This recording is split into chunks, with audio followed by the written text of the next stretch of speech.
ఏంటను అలా ఉన్నావు? నీ మీద కోపంగా ఉంది. ఎందుకు? నన్ను హైదరాబాద్ తీసుకురావడం కోసం నువ్వు పెద్ద కాంట్రాక్ట్ వదిలేసావుటగా శృతి చెప్పింది.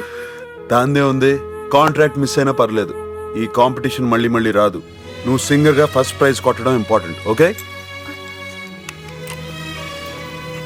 ఏంటి ఇంకా ఆలోచిస్తున్నావు? పిచ్చి పిచ్చి ఆలోచనలు పెట్టుకోవద్దు. నువ్వు పెద్ద సింగర్ అయిన తర్వాత ఆ కాంట్రాక్ట్ డబ్బులు తీసుకుంటాలే. వెళ్ళు వెళ్ళు. ఫ్యామిలీ ప్రాబ్లమ్స్ అనుకుంటా. థ్యాంక్స్. ఆ బ్యాగ్ అక్కడ పెట్టి. సార్ నేను కొంచెం ఓపెన్ గా మాట్లాడతాను. మీరిద్దరు దెబ్బలాడుకుని వేరే వేరే రూమ్స్ తీసుకున్నారా? లేదు, మేమిద్దరం మంచి ఫ్రెండ్స్. అయ్ ఏంటో నవ్వు? ఆ అమ్మాయి నైటింగేల్ ఆఫ్ ఇండియా కాంపిటీషన్కి వచ్చింది, మంచి సింగరు. వెళ్ళి పెట్టేసే. సార్ పోనీ నన్ను ఏమన్నా కన్విన్స్ చేయమంటారా? ఎక్కువగా మాట్లాడితే ఒకటిస్తా. వద్దు సార్, 100 ఇవ్వండి. 100? టిప్పు సార్. భలే వాడు అయ్యా. ఇదిగో ఇదిగో తీసుకో. థ్యాంక్స్. ఇదిగో ఇది కూడా తీసుకో. వెళ్ళు. ఎప్పుడు నన్నే పిలవండి సార్.